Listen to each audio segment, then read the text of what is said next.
দেশের যে পরিস্থিতি দেখে রাস্তার মধ্যে দুই গাড়ি জাম লাগিয়ে হেল্পার কন্ট্রাক্টর উভয় পক্ষে মারামারি সৃষ্টি করেছে। হাজার হাজার মানুষ বিপদে পড়েছে। দেখেন রাস্তায় কি জাম, এবং এরা 5 মিনিটের মধ্যে সেরে উঠেছে।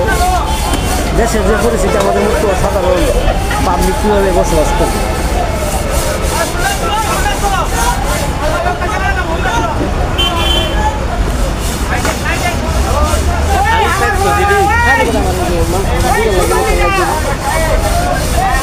খারাপ দৃষ্টি থাকতেছি